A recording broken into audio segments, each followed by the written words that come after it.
afternoon, everyone. Just a few things at the top, and then I'll be happy to take your questions. So as you know, the Secretary has been on travel to the Indo-Pacific for the last week, and today he wraps up his trip in Jakarta, Indonesia.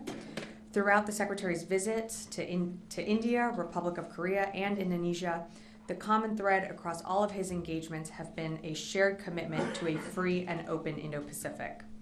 He heard directly from allies and partners who expressed their support for this goal, and the department will continue to work closely with ASEAN to promote a regional order based on the rule of law, respect for sovereignty, and territorial integrity.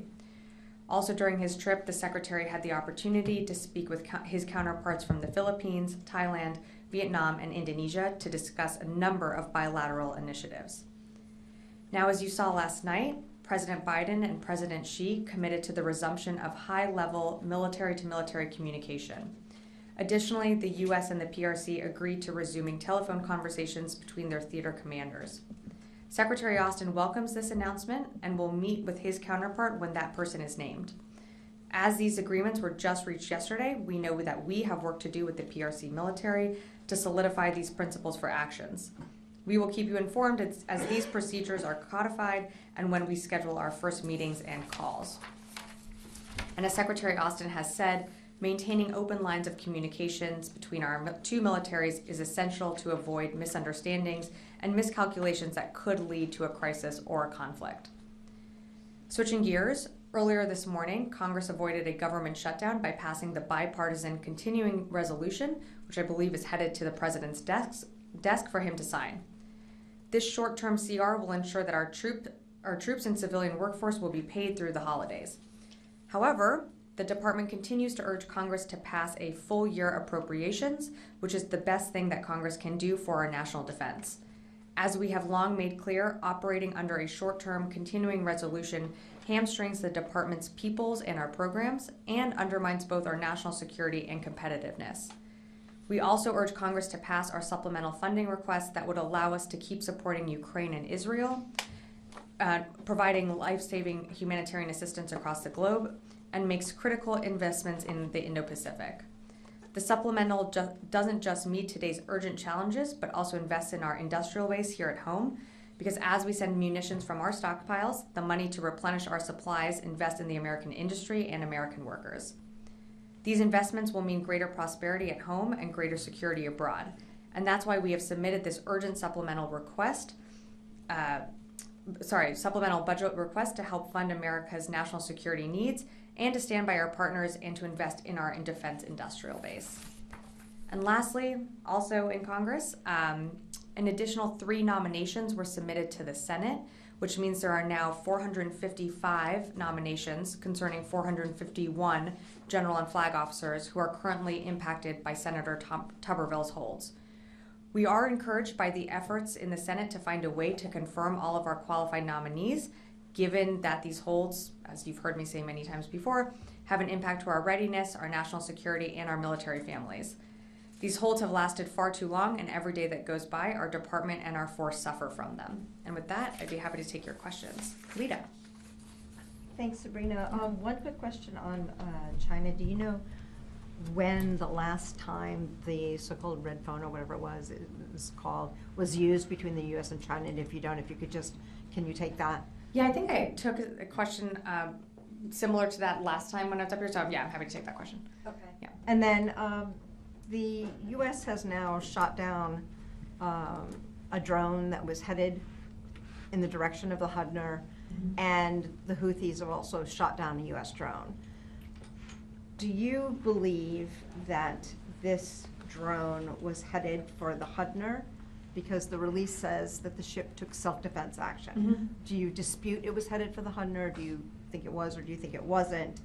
And then, if so, at what point does the U.S. take some sort of action against the Houthis for these 2 very direct attacks on the U.S.? So I'll take your last question first. So in terms of action, as you've heard me say before, but we always reserve the right to respond at a time and place of our choosing. I don't have anything to preview from here today, and I won't get ahead of any decisions that the Secretary or that the President decides to make. In terms of the assessment that where the drone was headed, Our assessment right now is that the intended target was not the Hudner, but that the drone got so close to the crew that the commander did feel it necessary to engage and shoot down the drone. And I'm sorry, did you have one more question that I'm forgetting? No, because it was self-defense. It was self-defense, correct? Yeah. So it was not targeting the Hudner, you believe, or what's Our assessment. Because there was an assessment that it was targeting. Our assessment right now is that it was not targeting the Hudner, but it was headed in that general direction. And also just to, very quickly go back to your first question on mill-to-mill communications. I should have also clarified that while I'm happy to take the question, there of course have been communications between our ships within the region where there are, moments where, there is deconfliction used. I think you're more specifically asking on like a high level. That higher level drone that was set up a number of years ago and it was used on and off, but had. Yeah, I just didn't want you to think like while there have not been high-level mill-to-mill communications between the secretary and his counterpart, at lower levels in theater, there have been communications to deconflict from crises. Idris? Two questions. Firstly, Sure. Yesterday, President Biden made a bunch of remarks about Israel, and one of the ones he made was he talked about how doctors and nurses were now being allowed to al-Shifa, but then added that quote-unquote, what was occurring before with indiscriminate bombing by the Israelis. Do you agree with President Biden that there were indiscriminate bombings by Israel, or with Israel that was saying that their bombings were precision strikes? Well, I can't remember his exact context, but I think what he was referring to, and I'm not looking at the remarks, but was that we didn't want to see indiscriminate bombing around or into the hospital. So what the IDF did was go into the hospital with more precision. It wasn't, I think the president referenced this, there wasn't carpet bombing around the hospital or at the hospital itself. So I don't disagree with what the president said or in his remarks, but I think what you saw when it came to the al-Shifa Hospital in particular is that the IDF was going in with more precision. And, we said all along from this podium and from others across the administration that we never wanted to see a firefight within the hospital. We never wanted to see innocent civilians get caught in those crossfires. And so I think that's what the president was speaking to. And then secondly, I think in your last briefing you said that Hamas and PIJ were operating a command and control node from al-Shifa Hospital. The Israelis have put out several videos over the past 24 hours of evidence of what they say, are Hamas weapons, a couple of machine guns, etc., but no real evidence of any command and control nodes in the traditional sense. Do you still stand by your assessment, and have you asked the Israelis to provide evidence of that? Yeah, well, we still stand by the assessment that I think I read out on Tuesday, which what you're referring to is that we know Hamas has used hospitals like al-Shifa to operate out of to conceal their military operations. I mean, taking a step back, a hospital should never be used for that to begin with. So however you define it, a command and control center node, a means of operating terrorist actions out of a hospital, that should never happen to begin with. We stand by the downgraded intelligence that I announced on Tuesday that we know they were using al-Shifa Hospital. We know that they use other hospitals in the region when it comes to conducting their terrorist organizations and attacks. And so, yes, we stand by that, but we know, and you, I think, alluded to this as well, that the Israelis are there. They are doing an assessment of the hospital. They are on the ground. And so, we'll continue to receive that intelligence back as we get it. Plan on releasing any evidence to that intelligence? I'm not going to get ahead of anything right now. I don't have anything to preview, but if we do, you will be the first to know. Liz. Thank you. There have been 58 attacks on U.S. forces in Iraq and Syria over the last month.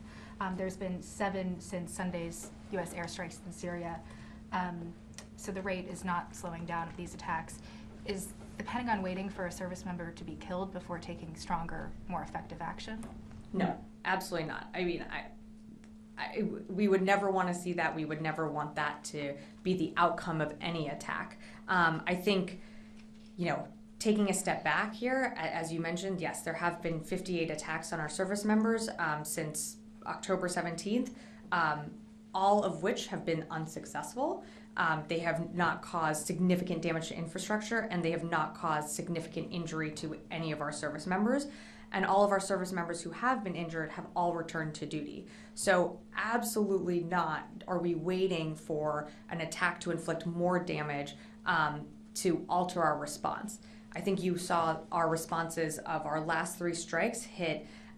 One of them hit a command and control node that was operating in a safe house. The others hit weapons storage facilities and a training facility. So our attacks have significantly downgraded and degraded, I should say, the access that these militia groups have to these weapons. And so we're not waiting on something to act. We have responded, and if there are more attacks, we will certainly respond at a time and place of our choosing. Did you have another? Sorry. Totally separate topic on the audit. So the Pentagon just failed its 6th audit, I believe. What message are you concerned that sends a bad message to U.S. adversaries or U.S. allies?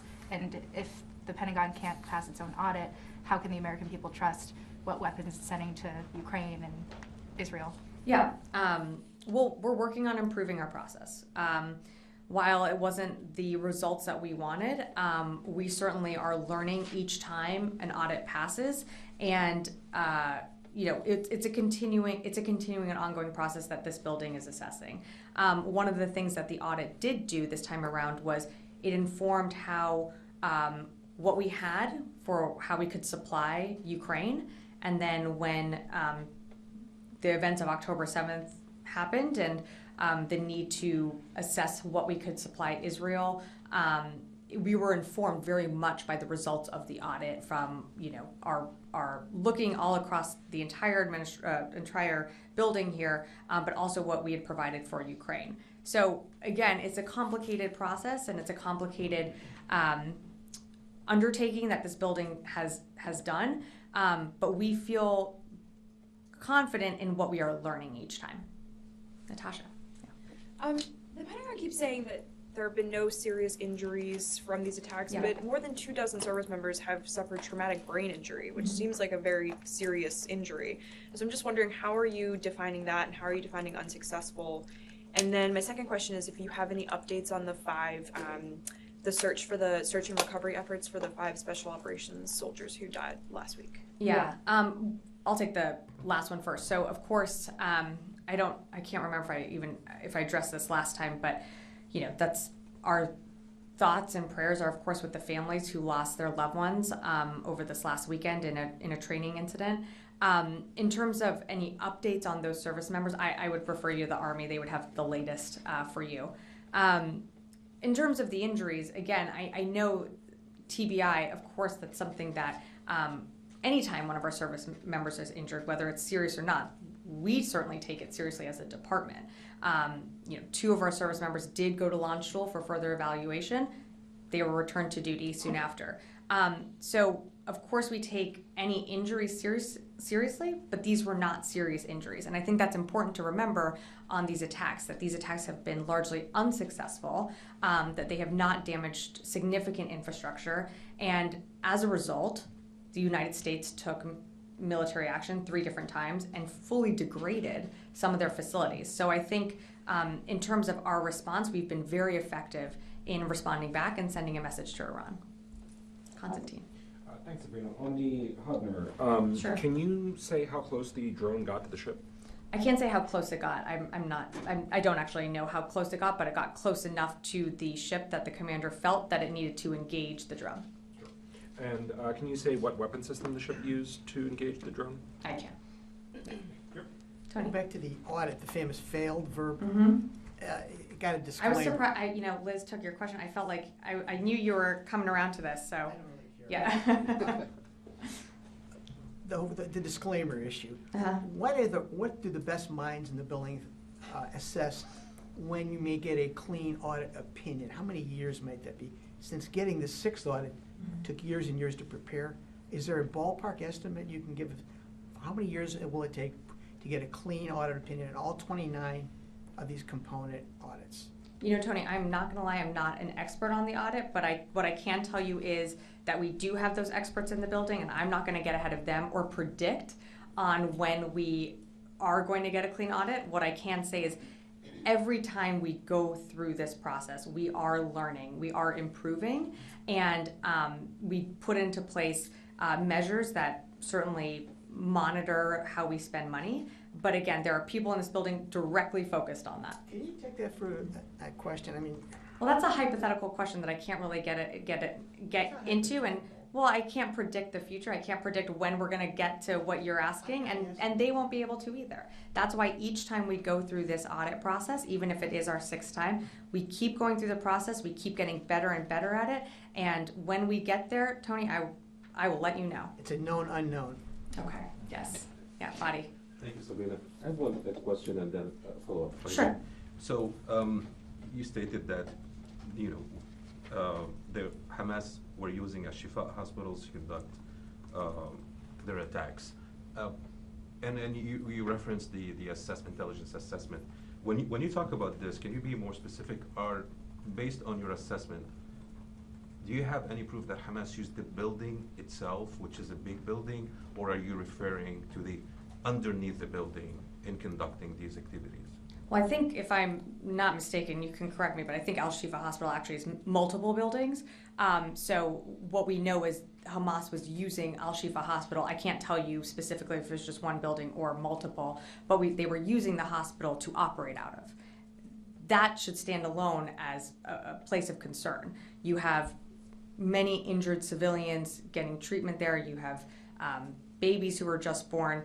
I don't think operating a terrorist cell out of a hospital is a way to conduct any operation, but they were doing that. So it's important to point that out. But in terms of more specifics on where in the hospital, that I don't have. That's still something that I've seen. The IDF is there and doing their assessment of where the Hamas leadership was operating out of. But what I can say and what I've said before is that we know that they were operating out of that hospital. And thank you. And then, and you said we don't want to see a firefight inside the hospital. Yeah, I said that on Tuesday. Yeah. And again today. Mhm. So the Israelis raided the hospital. There was no firefight because they didn't find any Hamas fighters. Does the Pentagon support these types of activities by the IDF raiding hospitals? Well, look, that's something for the IDF to really speak to. We have been very clear with our Israeli counterparts, with Minister Gallant. The Secretary has engaged with him almost regularly, almost daily, that innocent civilians, people in hospitals that are seeking care, their lives need to be protected, and they need to be, that the IDF, as they conduct their operations, need to uphold humanitarian laws and the law of war. But that's how complex and complicated this entire operation is for the IDF. The fact that you have a terrorist organization embedded, or at least using and operating out of a hospital, that makes any operation for any military in the world incredibly complex. And so that's something that the IDF would have to speak to in terms of their operations, but we never want to see any type of terrorist organization operating out of a hospital, using it as a command and control center, because that does put innocent lives at risk. And that's what they were doing. They're putting these people, using them as human shields, for what? And so I think it's just important. You raise an excellent question, but I think it's also important to remember why these people were put in that position to begin with. Wafa. Thank you, Sabrina. Can you please update us on the department level of engagement in daily military operations in Gaza? And also when you say you're engaged, like there's daily interaction, or you reach out to the Israelis on a daily basis, do they actually listen to you when you express concerns or ask questions about the military operations? Sure. So as you mentioned, and I've said, we do have daily conversation or near daily conversations with the Israeli government. That's from the secretary. But of course, there are levels all across this government that are also having those conversations. I'm not going to go into more details of those conversations other than, we do put out a readout each time. You can certainly see a common thread of what we're emphasizing in those readouts, that yes, Israel has the absolute right to defend itself against the horrific terrorist attack that happened on October 7th. But of course, we are urging, as always, in every single call, that humanitarian laws, innocent civilians must be taken into account for any operation. We do feel like they've been receptive to us. They continue to engage in our calls, and that's a good sign. We want to keep those lines of communication open. And I'm sorry, you had a first question that The level of engagement, the department level of engagement in the daily operation. Sure. So from the secretary, and then of course there are levels below him that engage with their Israeli counterparts. It's not just from the secretary's level. Of course, we have our policy team here. The joint staff engages, on their side. So it's multiple levels, not just happening at the secretary level.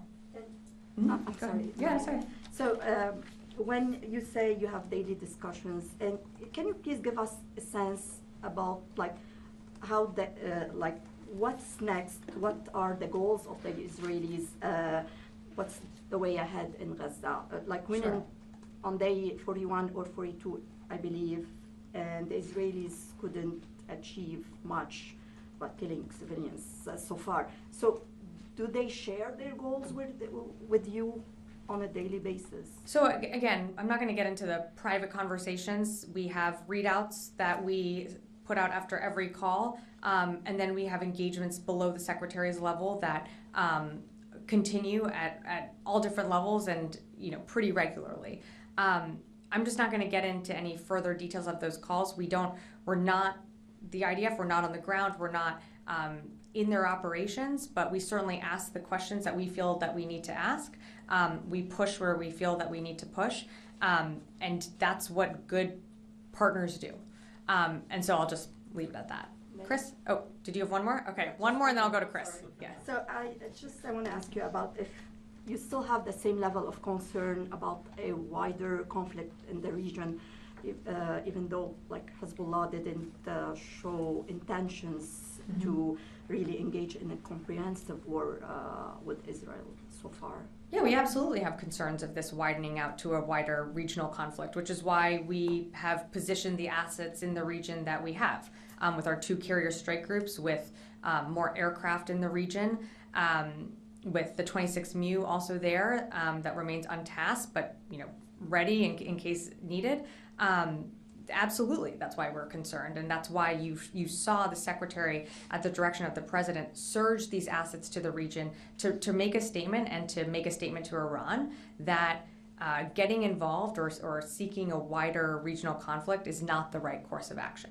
Now I'll go to Chris. Yeah. Thank you, Sabrina. Yeah. I just wanted to pick apart the degrade versus deterrence element of these Okay. airstrikes. You said they were significantly degraded, these malicious capabilities. Mm-hmm. If the department deems these, and the president deems these strikes are necessary in the future, how feasible is it for the United States to destroy, blow up enough of their capabilities that even if they want to, they can't attack U.S. forces? Well, that's just getting into details that I'm not going to speak to, because that gets to also an intelligence assessment. So what I can say is that when you were asking about degraded versus deterrence, I mean, we degraded these facilities enough that they can't use them anymore. So they're completely destroyed. So the ammunition or the weapons storage facility that is in Syria that we just hit this past Sunday, those weapons are no longer usable. That means that whatever groups were using those and wanting to inflict harm or more attacks on our troops can't use them anymore. So that's completely degraded their ability of at least another site to inflict damage on our troops. Joseph, yeah. Thanks. One on the drone, the MQ-9. Can the Pentagon publicly attribute that to the Houthis that they launched that drone? I think we know it came from Yemen. Again, we're still doing an assessment of the attribution, but I would have no reason to doubt that it would have come from the Houthis, but it's not like they sent a note with it. Sure. Yeah. All right, and the second one on Israel, senior... Maybe that was more flippant than I needed to be, but you know what I mean. Like, we're still doing an assessment of the ownership of who launched the drone, but we do know it came from Yemen. And earlier today, a senior defense official said that this department is involved in tracking civilian casualties in Gaza, obviously as a result of both sides, but also the Israeli strikes in Gaza. Is CivCaz involved? Can you elaborate at all? And is there a report that's going to be coming out? I mean, we're over a month into the conflict now. I'm not sure what you're referencing by keeping track of civilian casualties in Gaza. I haven't. Based on U.S. military support to. I haven't seen that. I mean, again, we do our own assessments, but I have nothing to read out of as we get information. You know, again, we're not on the ground here. We know that the health ministry does put out civilian casualty numbers, but that is run by Hamas, so we have to, you know, of course, take that with a bit of a grain of salt here. But I don't have an independent assessment on our side that we're doing right now. Are you guys asking the Israelis to try? I mean, obviously, they can't keep track of every single one when they're this high, the number. But are you guys asking them to keep track? That's not. I mean, that's something that is going to be very difficult to keep track of, and that's not something that I think we're directing them to do, but something that I think most armies, you know, in their operations would keep track of, just, you know, general casualties, but we're not asking for a count every day. Again, we do our own assessments, but I just don't have anything more for you on that. Yeah. North Korea announced that they successfully test a solid fuel engine for intermediate range ballistic missile. So do you think that this engine is related to the Russian technology North Korea may receive from Russia? That I couldn't speculate on. I'm not sure. Yeah. Yes. Thank you, Sabrina. The Israeli Prime Minister Benjamin Netanyahu, he shared a detailed animation and the IDF as well of the Shifa Hospital and a detailed drawing of the Hamas possible garrisons underneath the hospital building. Okay. So so far we saw only a couple of videos established by or broadcasted by the IDF social media, shows us a couple of assault rifles only. Since you have very close contact with your Israeli counterparts, do you have any information about solid proof of these animations that the Israeli Prime Minister shared before? I can't speak to the animations or video that you're speaking about. I just haven't seen it, so it's hard for me to respond to exactly what you're referencing. We were very clear on when I came out on Tuesday, and can reiterate that we know that the hospital was used as a operation center for Hamas. They were using it. They had their, I don't know if leadership, but they had militants in there operating out of the hospital. But I don't have more for you in terms of what you're referencing in terms of the video. Sorry. Yeah. I had a couple on Ukraine, so could you please provide a preview of the next Ukraine Defense Contact Group meeting? I believe it's going to be the last meeting this year, so what's the focus going to be on, and do you expect to hear any announcement about new aid packages, etc.? So I don't have an announcement yet for the next Ukraine Defense Contact Group, but you know that they meet monthly, and so I think we should expect an announcement within the next few days of when the next one will be. In terms of aid packages, you've seen us roll out pretty consistently aid packages for Ukraine. We have had to parse down our support and our security assistance for Ukraine because we don't have additional funding because the supplemental hasn't been passed. So we just rolled out our last presidential drawdown authority, and I believe that was last week. Look, when we're ready to roll out the next one, we certainly will. We know that Ukraine continues to face and continues to endeavor in its counteroffensive, and they need continued support on a regular basis. So we know that we have to do that. We know that we have to continue to meet their needs, and that's something that certainly will be discussed at the next Ukraine Defense Contact Group. But in terms of a package preview, I just don't have more for you to announce today. And for how long can you support Ukraine until before the Congress looks into new funding? Because like the last packages were thinner and thinner, we saw. Well, that's because we don't have a supplemental. I mean, frankly, that is why we requested an emergency supplemental package to provide funding for, security assistance to Ukraine, and also to backfill our own stocks. The supplemental, again, is in Congress. We continue to urge Congress to pass a supplemental. A supplemental is put forward and packaged together because it's an emergency request. It's not part of the budget process. And so we have a large amount that we want Congress to authorize for Ukraine and for Israel and for our investments in the Indo-Pacific. And of course, for our own investments in our defense industrial base. So that's something that we're going to continue to urge Congress to pass.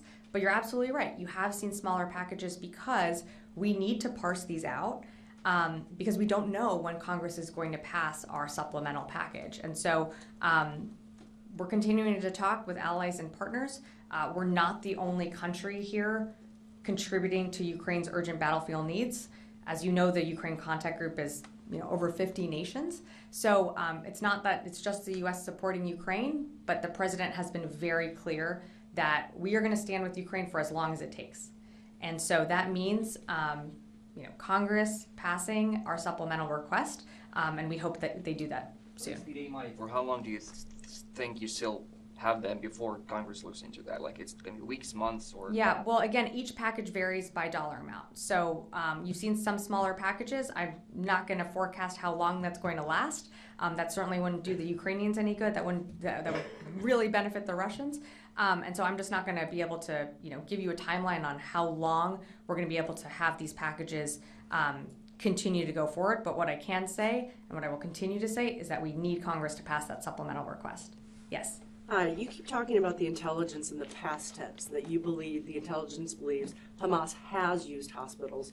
Do you have intelligence that they currently are? I have only the intelligence that I read out, the downgraded intelligence that I read out yesterday, I'm sorry, on Tuesday. Past tense, present tense, I don't want to parse out words here, but we know that Hamas has been using the hospital, the al-Shifa Hospital, and other hospitals in Gaza.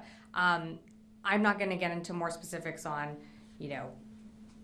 what they're doing now, whereabouts, all of that. We know that the IDF has taken control of al-Shifa Hospital, so I don't have more to share with you on that front. But it matters because under international law, you have to have proof that a combatant is currently, right then in that moment, in the hospital in order to strike. Yeah, again, when I read out the downgraded material, we felt very confident that Hamas was using that hospital to conduct its operations. And as you saw in open source, there have been evidence of that the IDF is showing now. Well, and that's what I want to ask you. How would you characterize the video that the IDF released? They said it's irrefutable proof that Hamas was there. Does the U.S. agree? I don't think we're disputing that Hamas was using al-Shifa Hospital. I mean, I read that out on Tuesday. I said very specifically, al-Shifa is one of many hospitals in Gaza that Hamas uses to operate out of and to conduct their operations out of. So I'll let the IDF speak to their broader assessment. I mean, they're still ongoing right now, but I just don't have more for you or more intelligence to share, and I'm frankly not going to do it from this podium. Sorry, just one more. So Sure. You're saying that the video of a blurred laptop, a flak jacket, a handful of rifles, that backs up what you've been saying, that Hamas is operating in the hospital? I'm happy to repeat what I said on Tuesday, but the downgraded intelligence that I read out on Tuesday, and that I will reiterate again today, is that Hamas uses, al-Shifa being one of them, but hospitals in Gaza to conduct and to operate out of and to further execute on terrorist actions within Gaza. Does that video back that up? Again, I'm just going to leave it at that. Thanks. Do you have a question back here? Oh, sorry. Yes. Thank you, Sabrina. Regarding to the, as you mentioned that there were 58 attacks against U.S. service members since 17th of October. So do you have any plans to change your booster in Iraq and Syria, especially most of these attacks happens in these two countries? And how do you see the Iraqi government respond or react to protect these spaces? Do you believe they have the ability to protect these spaces? Thank you. So I think your question was on force posture changes within Syria and Iraq. So I don't have any force posture changes to announce, but as you know, I can't remember the date, but we did announce that we were moving Patriot and THAAD batteries into the region to help protect our troops with more air defense. So that's something that we have done to bolster our protection measures of our service members in both Iraq and Syria and elsewhere. And all the Patriot batteries are there and fully running, and the THAAD battery, I believe, is still making its way over. But I don't have any more force posture movements to announce. What about the Iraqi government?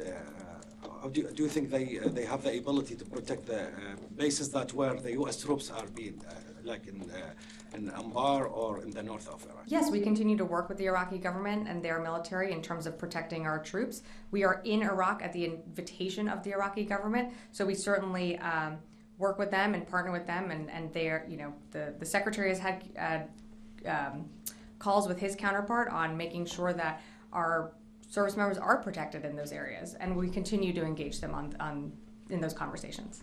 Okay, thank you. Just to Sure. follow up on that. Mhm. On And then we gotta Tuesday- wrap, sorry. Yeah, Tuesday you said 55 attacks since October Yes. 17.